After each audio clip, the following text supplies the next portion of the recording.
Rishabhdev one चले गए और ऋषभदेव ने वस्त्रों का त्याग कर दिया। और मैं आपको बहुत अच्छी बात बता दूं, ऋषभदेव जैन धर्म के प्रथम तीर्थंकर कहलाए।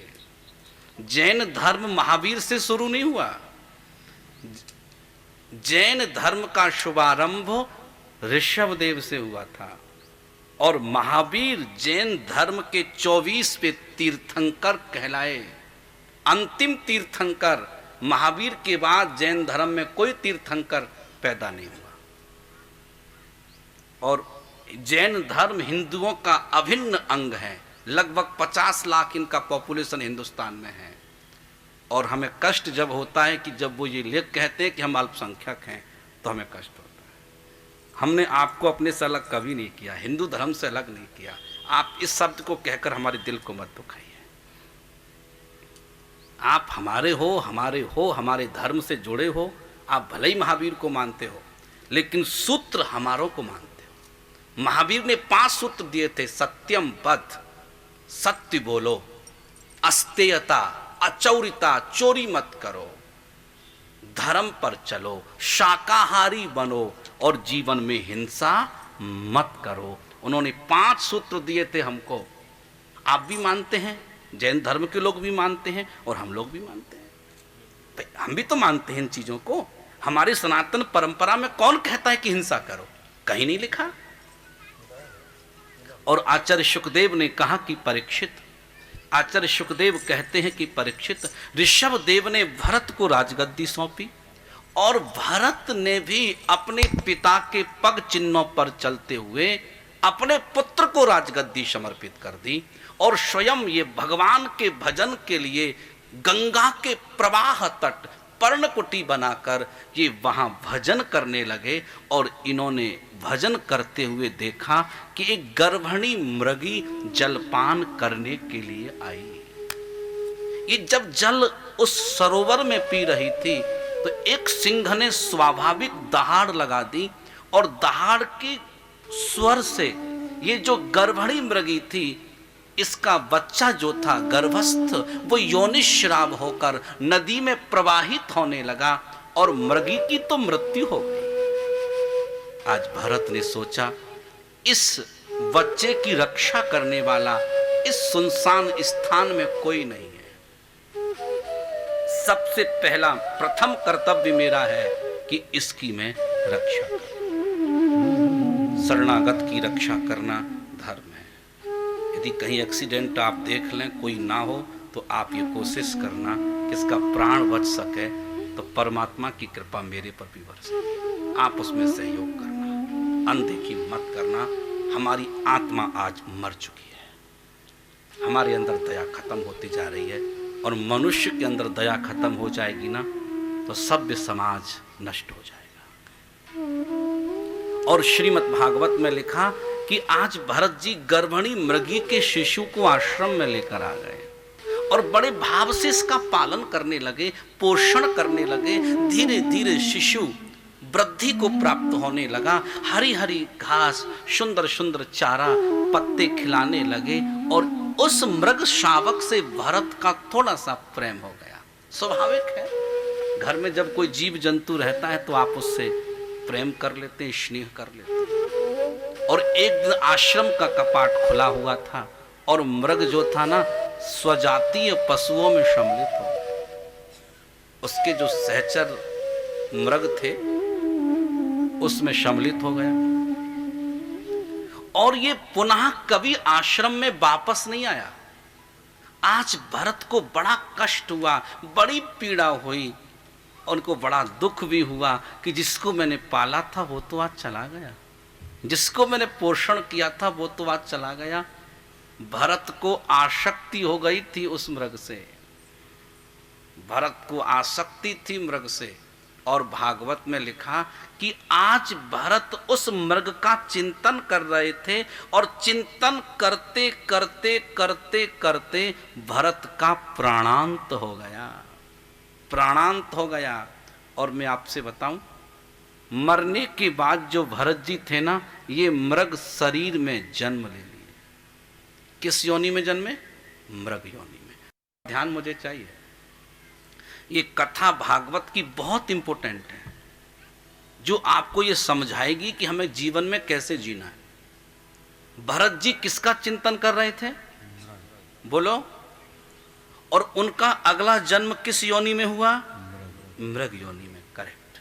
अब आप समझ गए ना, आप समझ गए होंगे कि मृत्यु के समय जिसका चिंतन करोगे अगला जन्म वहीं तुम्हारा सुनिश्चित होगा।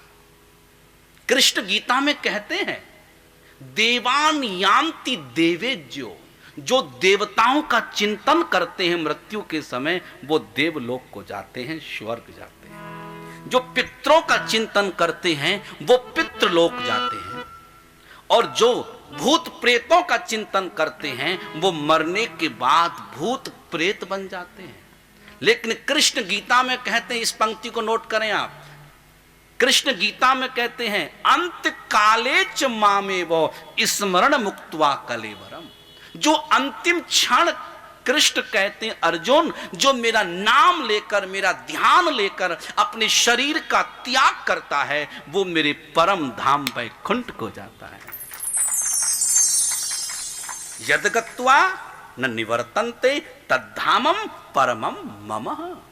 इस शरीर का जो त्याग करता है मेरा नाम लेकर वो परम धाम को प्राप्त होता है। यम यम वापी स्मरण भावम, जिस जिस भाव से चिंतन करेगा उस योनि को प्राप्त हो जाएगा। अंते यामति सागति, जहां तुम्हारी मति है, बुद्धि है, वहीं तुम्हारी गति है।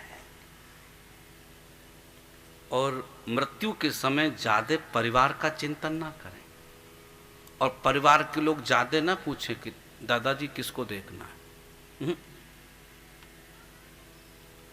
जितना संभव हो सके उसकी कान में भगवान का नाम सुनाया जाए। और मृत्यु के समय जिसका मृत्यु हो रही हो, प्राणांत हो रहा हो, बुजुर्ग अवस्था हो, तो सामने ज्यादा नहीं रोना चाहिए। यदि आप जितना ज्यादा उसके सामने रोएंगे उसको मृत्यु में उतना ही ज्यादा कष्ट होगा, उसको तकलीफ होगी। मृत्यु के समय 4 बातें याद रखेंगे आप, जो आपके जीवन में बड़ा उपयोगी है। भगवान शंकराचार्य कहते हैं किस जीव को मोक्ष मिलता है, किस जीव को भगवत प्राप्ति होती है। मैं आपको एक श्लोक सुना देता हूं। श्रीमद् भगवत गीता किंचित धीता गंगा जल्लव कणिका पीता श्रकदप्पि यस्य मुरारी समर्चा तस्य यमः किम कुरुते चर्चा।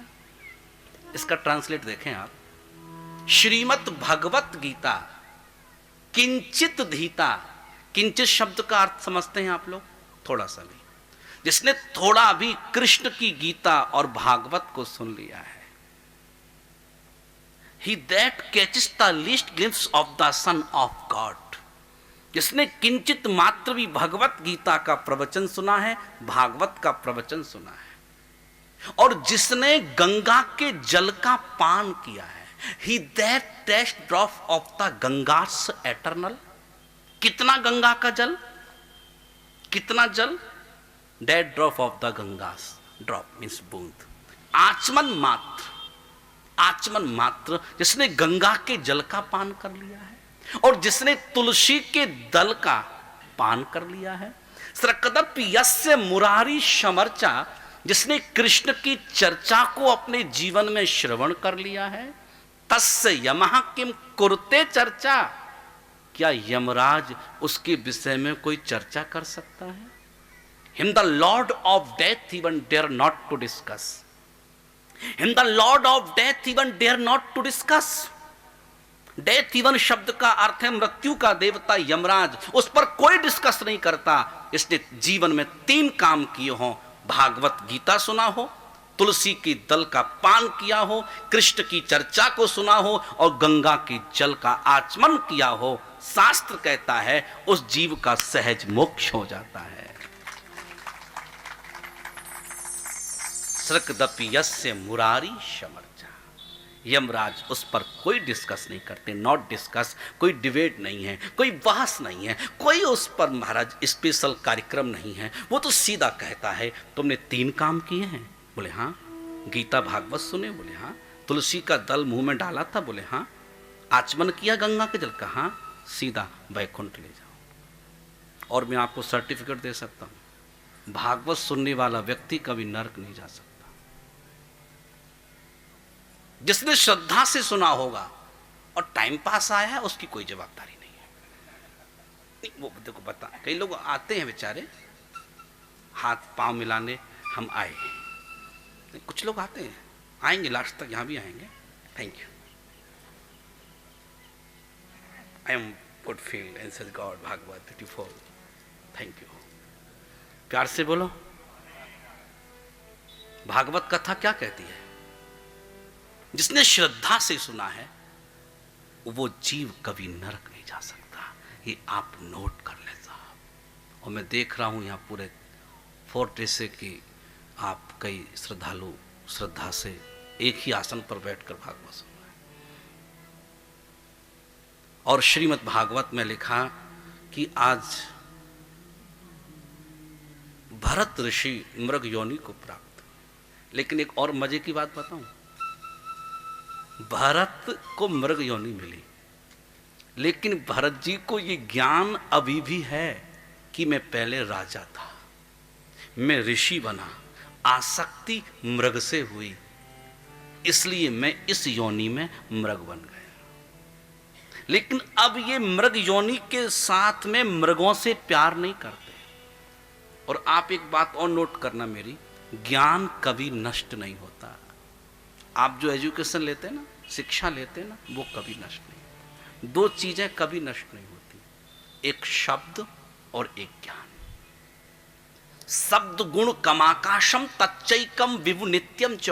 फिलॉसफी कहती है कि शब्द नित्य है, शब्द नित्य है। जब भी बोलें सोच समझ कर बोलें। एक ही शब्द महाभारत करा देता है। शब्द एक ऐसा है कि एक रॉन्ग जहां तुमने बोला, मगर राजनीति में भूचाल ला देता है। राहुल गांधी जैसे व्यक्ति को मजाक का पात्र बना देता है। कवासी लखमाज बहुत अच्छा भाषण देते हैं छत्तीसगढ़ में। वो कहते हैं मुख्यमंत्री राहुल गांधी। प्यार से बोलो, उन्हें बैठा के समझाएंगे, भाई पहले समझ लो कि मुख्यमंत्री है कौन। प्यार से बोलो, मजेदार आदमी भाई। उनका मैं कई बार यूट्यूब में सुनता हूँ। राजनीति में तो मैं नहीं हूँ, लेकिन इंटरेस्ट है। नहीं, अंदर की बात भी जानता हूँ, लेकिन यहां थोड़ी बताऊंगा। प्यार से बोलो। तो मैं आपसे बता दूं, शब्द नित्य होता है और ज्ञान नित्य होता है। एटर्नल, एटर्नल शब्द को अंग्रेजी में बोला जाता है इसको, और हिंदी में इसका एग्जैक्ट ट्रांसलेट होता है जिसका कभी नाश ना होता हो। शब्द को क्या बोला गया? एटर्नल, जिसका कभी नाश ना होता हो। तो शब्द का कभी नाश नहीं होता, तो आप समझकर बोलिए। और ज्ञान विद्या इसलिए ना पढ़ें कि हमें जॉब मिले, हम इसलिए शिक्षित ना हो कि हमको जॉब मिले, हम इसलिए शिक्षित हों कि हमारा ज्ञान कई जन्मों तक हमारे साथ रहे। प्यार से बोलो। लेकिन आज मृग योनि में उत्पन्न ये जीव मृगों से प्यार नहीं करता। सब पूरब को जाते, ये पश्चिम को जाता, और गंडकी नदी में जाकर इन्होंने शरीर का त्याग कर दिया। गंडकी नदी नेपाल से भारत की तरफ बहती है, जो बिहार को टच करती है। और मैं आपको बता दूं, गंडकी नदी का हर पत्थर शालिग्राम होता है। गंडकी नदी में जितने पत्थर होते हैं ना, वो शालिग। एक किसकी बच्ची, थोड़ा हाथ में पकड़ लेना।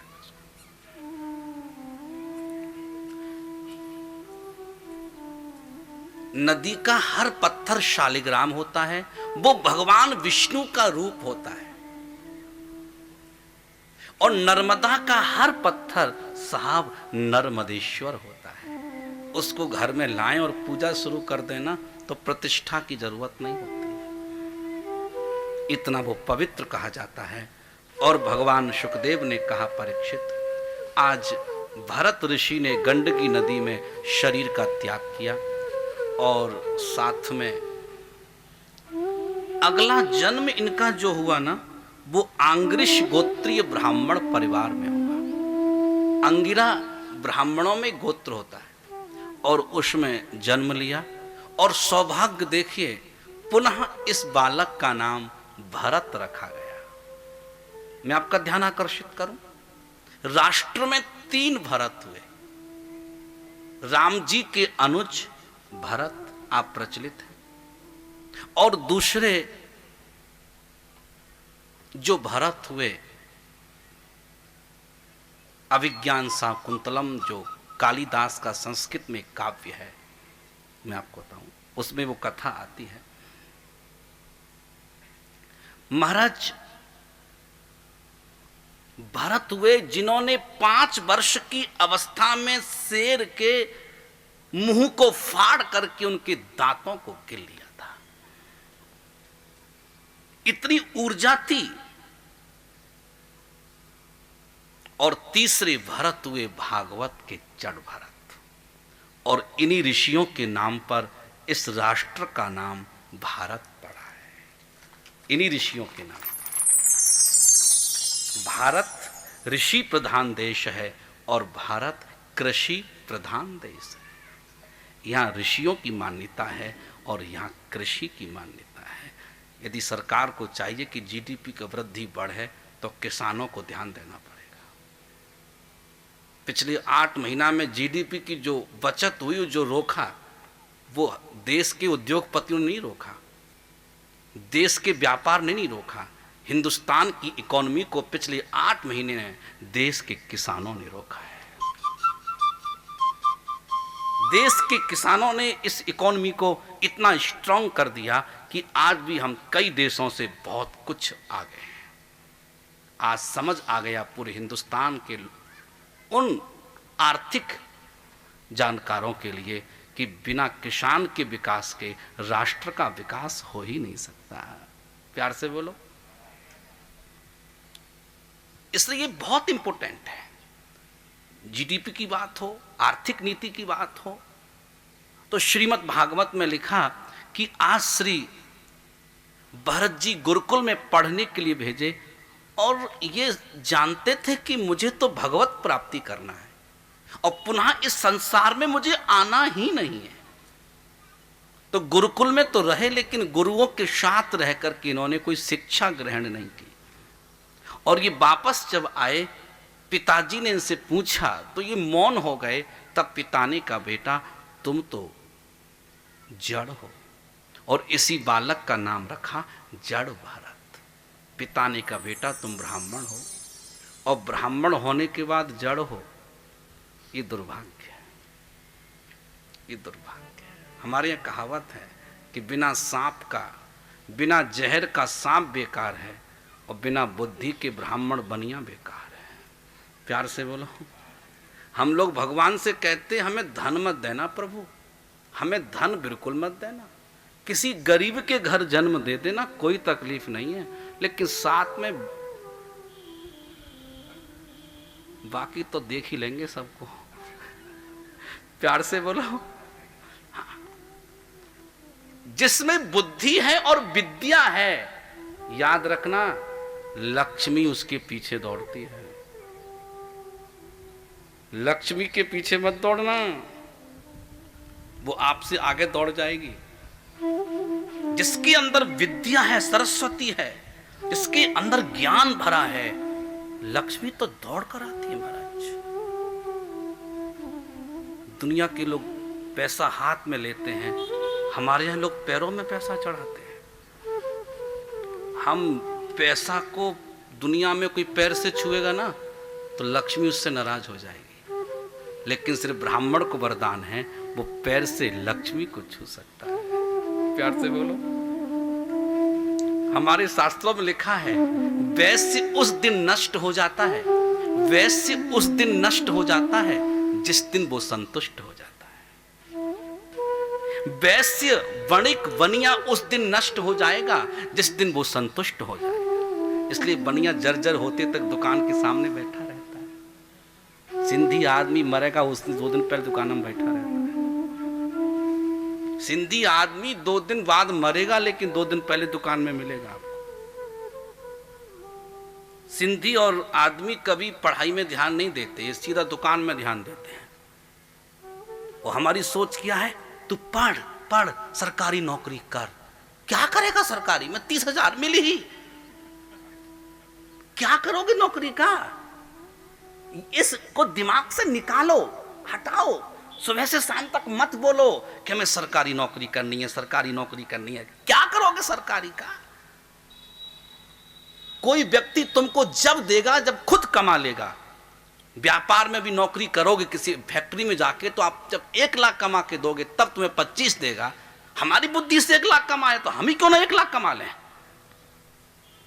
हम ही क्यों ना 1 लाख कमा लें। हम क्यों दिमाग बांटें दूसरे को? अपना दिमाग क्यों बांटें? अपना दिमाग खुद यूज करेंगे ना, ज्यादा कमाएंगे ना। प्यार से बोलो।